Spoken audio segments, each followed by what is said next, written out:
Assalamualaikum warahmatullahi wabarakatuh. Salam sejahtera bagi kita semua. Shalom. Om Swastiastu, Namo Buddhaya, salam kebajikan. Perkenalkan, nama saya Arlene Heni Hiarie, staf dosen Prodi Statistika, jurusan Matematika Fakultas Sains dan Teknologi Universitas Patimura. Saya menjadi dosen sejak tahun 2022 dan bidang keahlian saya terkini adalah statistika terapan, terkhususnya structural equation modeling. Pada kesempatan saat ini, saya akan menjelaskan tentang teknik pengajaran yang telah saya lakukan pada salah satu mata kuliah yang saya ampu di semester 6, yaitu mata kuliah Structural Equation Modeling atau SEM dengan kode mata kuliah STT 3244 dengan bobot 3 SKS yang terdiri dari teori dan praktikum. Pada mata kuliah SEM yang akan dipelajari yaitu yang pertama, teori dasar SEM, yang kedua, konsep data dan hubungan antar variabel, yang ketiga, teknik dasar SEM, yang keempat, tahapan analisis dalam SEM, yang kelima, estimasi parameter model, yang keenam, mengevaluasi model yang diperoleh dalam SEM, yang ketujuh, interpretasi hasil analisis dalam SEM. Dengan mengikuti mata kuliah SEM, mahasiswa mampu untuk yang pertama, memahami SEM sebagai salah satu teknik analisis multivariat yang menganalisis secara kompleks model yang akan dianalisis. Yang kedua, mempelajari konsep data dan hubungan variabel dalam SEM yang berbeda dengan analisis lainnya. Yang ketiga, memahami teknik dasar SEM dalam penyelesaian data yang perlu untuk dianalisis lebih kompleks. Dan yang terakhir, menyelesaikan model dengan menggunakan tahapan analisis SEM, memperoleh hasil estimasi parameter model, kemudian mengevaluasi model, hingga menginterpretasi model SEM. Dalam melaksanakan proses perkuliahan, metode pembelajaran yang saya gunakan yaitu ceramah, diskusi, praktikum, tanya jawab, dan model pembelajarannya berupa problem-based learning. Proses pembelajaran tersebut meliputi delivery, interaction, dan assessment. Untuk delivery, setiap materi yang telah disampaikan di kelas akan saya rangkum ke dalam file PDF yang akan kemudian saya kirimkan melalui WhatsApp group. Selanjutnya, terkait dengan interaksi yang dilakukan di dalam kelas, yaitu mahasiswa diajak berdiskusi guna memahami materi yang diberikan. Mahasiswa diberikan kesempatan untuk bertanya saat sementara pembelajaran berlangsung atau saat selesai penyampaian pembelajaran yang dilakukan di dalam kelas. Selanjutnya, terkait dengan interaksi yang dilakukan di dalam kelas, yaitu mahasiswa diajak berdiskusi guna memahami materi yang diberikan. Mahasiswa juga diberikan kesempatan untuk bertanya saat sementara berlangsung atau setelah selesai penyampaian materi perkuliahan. Yang terakhir, terkait dengan asesmen, ada beberapa kriteria penilaian, terdiri dari tugas individu ataupun tugas kelompok dengan bobot 10%, partisipasi dengan bobot 10%, ujian praktikum dengan bobot 20%, ujian tengah semester atau UTS dengan bobot 25%, dan ujian akhir semester atau UAS dengan bobot 35%. Untuk UTS dan UAS diatur dan dilakukan pada pertemuan ke-8 dan pertemuan ke-16. Untuk bagian tugas kelompok, mahasiswa dibagi menjadi 4 kelompok yang terdiri dari 3 mahasiswa. Tugas kelompok adalah membahas salah satu kasus yang dijumpai dalam kehidupan sehari-hari, kemudian dianalisis menggunakan SEM, dan setelah itu dipresentasikan di depan kelas. Hasil dari presentasi kelompok disajikan ke dalam bentuk file PDF yang kemudian file tugas itu akan dikumpulkan dan dibagikan untuk menjadi bahan ajar di dalam kelas. Dan salah satu kriteria penilaian tambahan yaitu penilaian selama perkuliahan adalah keaktifan mahasiswa di dalam kelas selama perkuliahan. Pada pertemuan pertama, saya menjelaskan tentang kontrak perkuliahan yang akan disepakati secara bersama selama proses perkuliahan ini berlangsung. Harapannya, dengan kontrak perkuliahan tersebut, mahasiswa lebih siap untuk mengikuti proses perkuliahan dan juga memperoleh hasil yang maksimal. Demikian penyampaian saya terkait teknik pengajaran yang telah saya lakukan pada mata kuliah SEM. Selanjutnya, saya akan menampilkan video micro teaching untuk materi perkuliahan tahapan analisis SEM. Selamat menyaksikan. Selamat siang semuanya. Kita ketemu lagi di pertemuan ke-15 di perkuliahan hari ini dengan mata kuliah SEM. Di minggu lalu itu kita sudah mempelajari banyak tentang dasar-dasar tentang SEM, teori SEM, dan di pertemuan ke-14 ini kita akan mempelajari tentang tahapan dalam SEM. Nah, sebelum memulai perkuliahan hari ini, kita akan berdoa, dan doa ini akan dipimpin oleh salah satu dari kalian yang bersedia dipersilakan. Berdoa, silakan Risma. Kemudian dulu kita menceritakan pada sekali bahwa kita buat beda dengan teori tentang Islam dan saudara sekali yang juga lain yang mencari. Seperti alhamdulillah alamin yang kata kebaikan dan sekali ini semua sedikit seperti lazimnya alaihim dan tidak ada. Terima kasih. Sebelum kita masuk dalam perkuliahan hari ini dengan materi tahapan dalam SEM, saya akan mengambil absen dulu. Jadi yang akan saya panggil seperti biasa silakan Johanna dan hadir ya. Bispa Amsulalo, Stefani Detelai, semuanya hadir ya. Tidak ada yang alfa atau izin. Oke, kita akan lanjut dengan materi hari ini, tapi sebelum lanjut saya mau bertanya apakah ada yang mau bertanya tentang materi di pertemuan sebelumnya ataukah sudah paham? Sudah paham? Oke. Tidak ada kendala selama mengerjakan tugas sebelumnya? Tidak ada, Ibu. Nah, hari ini kalau kalian lihat di sini topiknya itu tahapan dalam SEM. Jadi di dalam SEM itu kita mempunyai tahapan-tahapan untuk menganalisis data yang datanya itu lebih kompleks kalau di dalam analisis multivariat, ya. Jadi tahapan SEM menurut Head dan kawan-kawan, dia mendeskripsikan bahwa tahapan SEM itu ada 7 langkah atau 7 tahapan. Nah, yang pertama itu ada pengembangan berbasis teori, ya. Kemudian mengkonstruksi diagram jalur atau path diagram. Lalu yang ketiga, mengkonversi diagram jalur ke dalam sistem persamaan. Dan yang keempat, memilih matriks input dan estimasi model. Dan kelima, menilai identifikasi model struktural. Yang keenam, evaluasi kecocokan model. Dan yang ketujuh, interpretasi dan modifikasi model. Nah, di saat ini kita akan membahas satu persatu tahapan dalam SEM. Dari tahapan yang pertama hingga yang ketujuh. Oke. Untuk tahapan yang pertama, pengembangan model berbasis teori.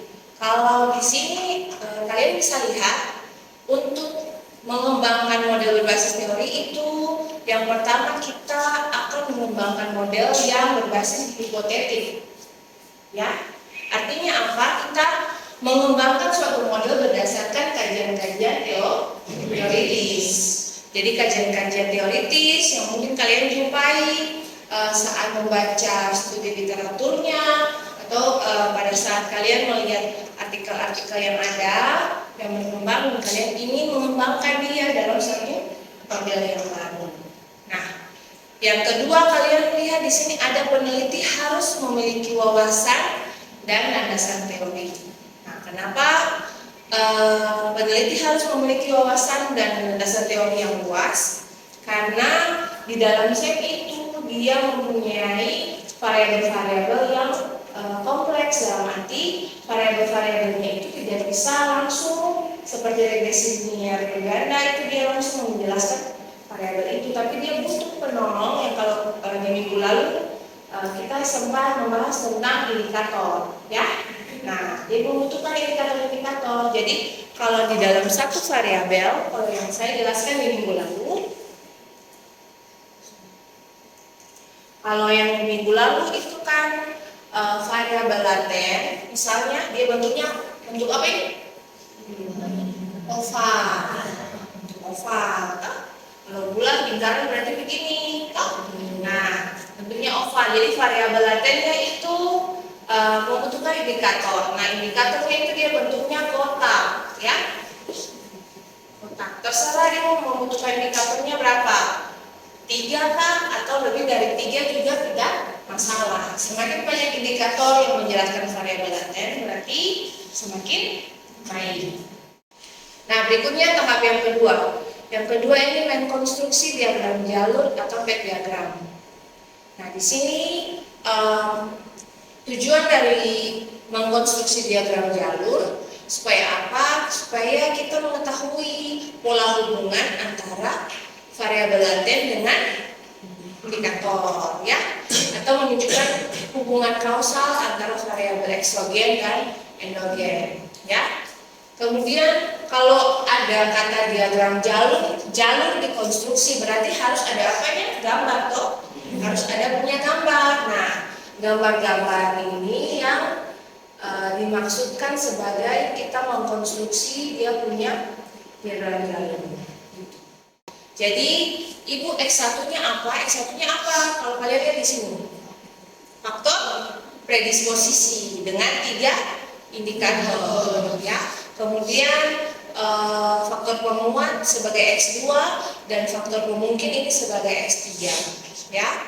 Lalu yang berikut lagi ada Y-nya itu gambaran klinis, ya. Variabel laten endogennya gambaran klinis dengan 3 indikator. Nah, jadi mudahnya itu kalian membuat kerangka teori dahulu, baru membuat dia punya pet diagram dengan notasi-notasi yang ada seperti ini. Nanti selanjutnya ada tahapannya lagi.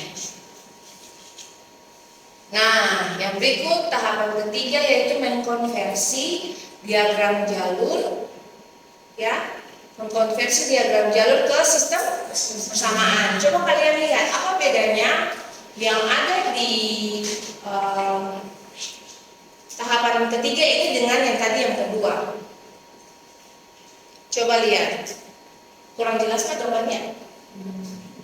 Jelas. Kalau di sini sudah berubah dia punya yang X dan Y, ya, sudah dengan simbol matematis, ada eta, kemudian ada gamma, ya, ada C, ada delta dengan errornya di sini, gammanya yang di sini sebagai dia punya koefisien dan faktornya itu ada, ya.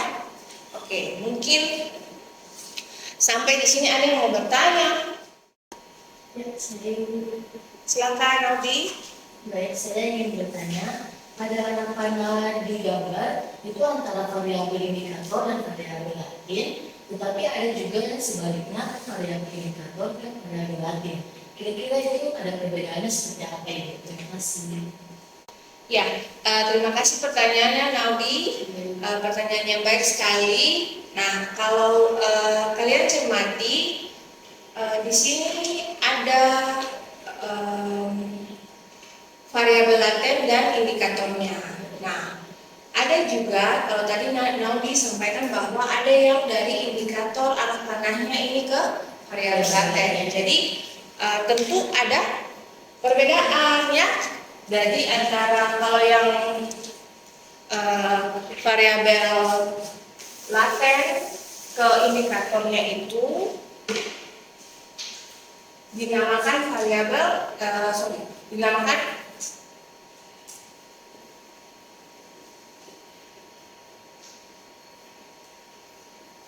informatif, ya. Sementara kalau dia dari variabel laten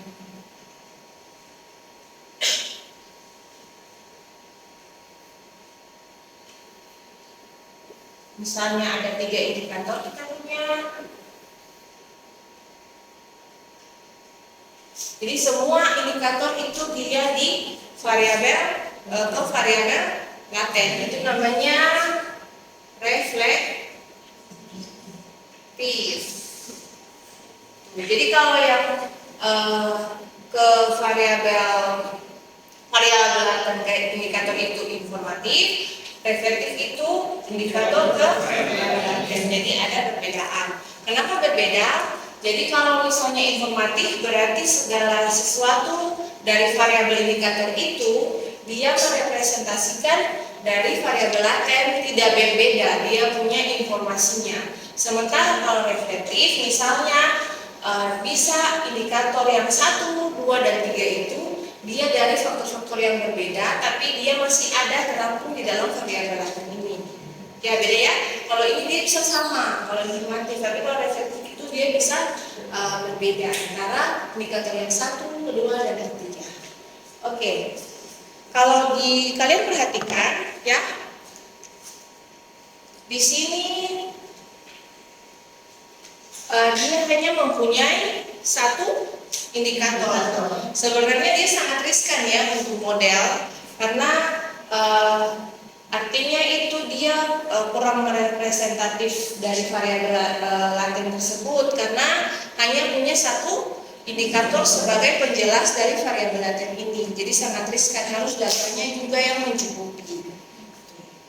Tapi ibu ini kenapa ada? Tidak apa-apa. Kalau memang berdasarkan teorinya dia bisa untuk menopang variabel laten ini, tidak masalah. Tapi kalau memang pada satu kali dia dianalisis itu memang tidak bisa, berarti kalian harus bisa menambahkan indikator lagi supaya bisa merepresentatif dari variabel laten X2 dan X3 ini yang hanya 1 indikator. Ya? Sudah puas Naudi? Ya, puas. Terima kasih. Saya lanjut ya.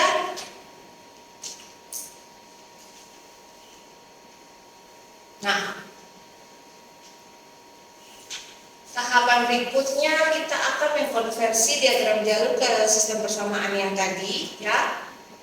Jadi dari persamaan yang ini, gambar diagram ini, pet diagram ini, kita akan mengkonversikan dia ke dalam sistem persamaan. Ya, kalau sistem persamaan kan kalian juga pelajari ya sebelumnya. Seperti apa? Nah, tinggal kita membuat sistem persamaan. Jadi kalau kalian masih ingat di minggu lalu, 2 minggu lalu lah, ada model pengukuran, ada model struktural. Nah, itu dia punya persamaan masing-masingnya berbeda ya. Coba kalian perhatikan yang sebelumnya. Jadi kalau struktural berarti hanya antar variabel. Variabel apa ini? Laten. Jangan terkurang variabel laten. Kalau model pengukuran berarti variabel laten dan dia punya indikator. Nah, ada banyak untuk kita melihat dia punya kebaikan modelnya. Jadi bukan hanya tergantung dari yang tadi, 3 tadi tidak, tapi ada banyak yang bisa kalian gunakan, ya. Oke. Nanti saya akan membagikan PDF ini di WA group, ya, supaya nanti kalian bisa pelajari lagi untuk menganalisis data sebelumnya, ya. Nah, tahapan yang terakhir, tahapan yang ke-7, interpretasi dan modifikasi model. Nah, ketika kita sudah punya model, hal terakhir yang akan kita lihat itu adalah menginterpretasi. Nah, kalian sebagai statistikawan harus pintar untuk bisa menginterpretasi. Jangan hanya, oh iya karena dia modelnya sudah baik, value lebih dari 0,05, maka modelnya dikatakan baik, titik. Tidak bisa sampai di situ, tapi harus interpretasi, menjelaskan teori yang sudah kalian pelajari kemarin. Oh ternyata kalau kepuasan pelanggan itu dia dipengaruhi oleh loyalnya customernya, kemudian bagaimana pelayanan diberikan ya, itu semua dilihat. Oh berarti kalau modelnya baik, modelnya bisa digunakan, oh berarti ternyata benar ya ada timbal balik antara kebutuhan pelanggan dan dia punya konsumennya ya, dalam istilahnya, atau apa yang kalian teliti di rumah sakit kah, atau di mana, di sekolah, atau di pelayanan di kampus, terserah ya. Oke. Sampai di sini mungkin ada yang mau bertanya lagi? Saya Bu, kalau mahasiswa kan banyak juga ada analisis data, kita berhasilnya adalah beberapa. Ya, terima kasih atas pertanyaannya Daniela. Seperti yang tadi Ibu sudah sampaikan, kalau untuk kalian mengukur derajat kecocokan modelnya itu bisa menggunakan seluruh kriteria yang ada di sini ya. Tergantung kalian sebagai peneliti mau menggunakan yang mana saja. Tidak menutup kemungkinan bisa menggunakan 2 atau 3 ya, tidak harus juga menggunakan semuanya, karena pasti memuat teori yang harus kalian gunakan di pembahasan itu panjang. Jadi saran Ibu, kalau Daniela mau melakukan penelitian misalnya tentang SEM dan mau mengukur dia punya kecocokan model, bisa pilih 3, bisa pilih 2, tergantung literatur yang digunakan. Jadi kalau mau pilih keempat ini, kalau misalnya saya mau kasih tugas saran, iya silakan kalian datang lalu mengukur kecocokan dengan semua ini, bisa, tidak masalah. Karena kita lihat tidak ada efeknya seperti apa yang bisa nanti yang menimbulkan ini. Kalau cuma 3 atau 2 tidak masalah. Tidak masalah juga kalau misalnya hanya dari 2 yang memenuhi, kan ada yang terpenuhi loh. Jadi pintar-pintar dari peneliti untuk bisa memilih mana yang mau digunakan.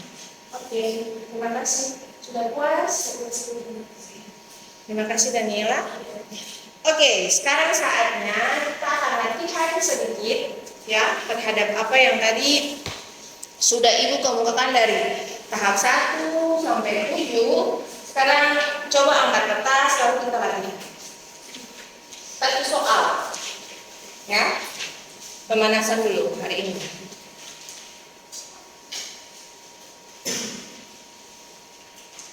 Nah, latihannya adalah kalau tadi kita sudah punya model persamaan struktural, orang statistika itu kan bukan hanya menginterpretasi, tapi kita harus tahu dari mana ini dia berasal, ya, dari mana ini ketika kita membuat dia dalam matriks, kemudian bisa jadi persamaan seperti ini. Nah, sekarang coba kalian buat persamaan ini ke dalam bentuk matriks. Saya kasih waktu 5 menit untuk berpikir.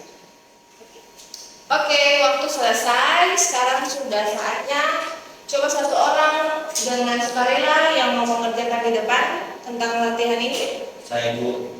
Oh, Mbak Bula. Oke, silakan Mbak Bula. Nanti tolong hapus papannya dulu ya.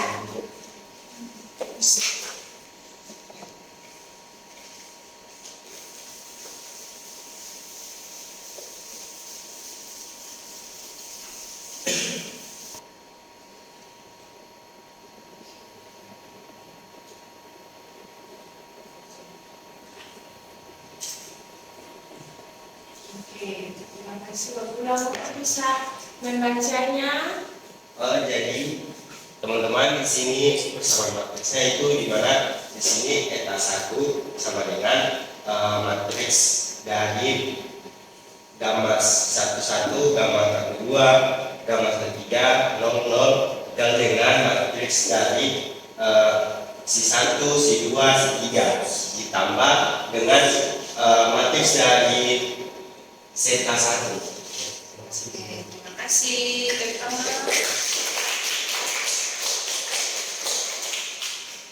Jadi Mbak Bula punya si ini, dia ada kriwil-kriwilnya begini ya, tidak apa-apa. Tapi ini hati-hati ya, beda antara ini dan ini. Kalau ini kan Mbak Bula tulisnya Mirip nih. Toh? Kalau ini apa tadi? Belum bilang tadi seta. Jadi yang ini eta 1.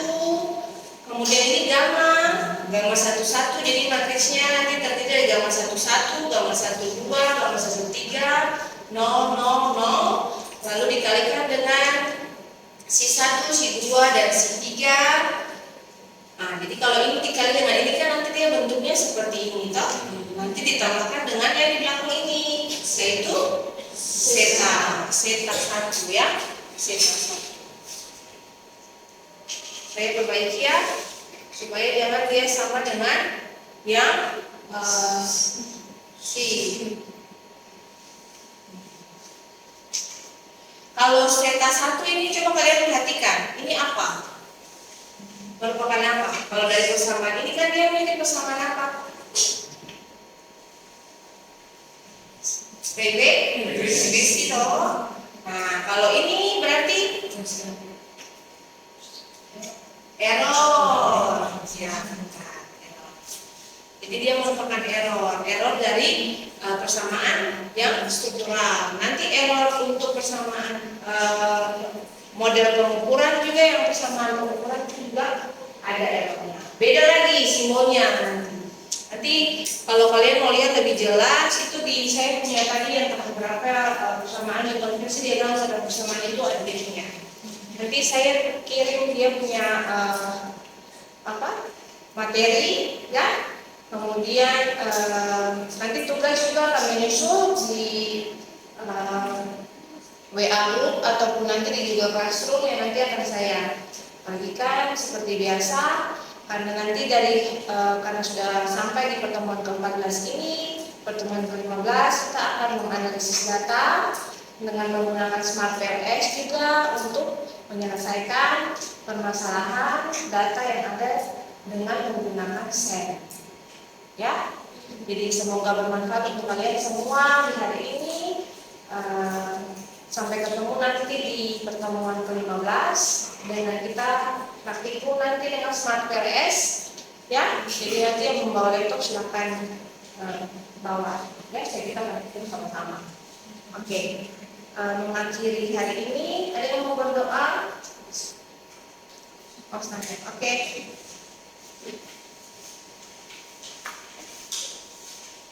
Baik, berarti masuk pertama kita ini ini akan saya bawakan secara Kristen yang lain mungkin masyarakat belum baik. Jadi supaya terima kasih Tuhan atas yang berkata Tuhan.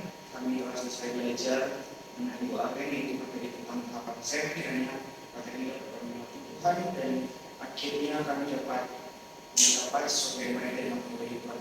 Berarti juga ibu Allah ini dalam setiap tugas tanggung jawabnya Tuhan Yesus. Terima kasih Tuhan. Kiranya Tuhan memberkati kami semua. Amin. Terima kasih sekalian. Oke, sampai ketemu di pertemuan ke-15 di minggu depan ya. Selamat siang. Terima kasih.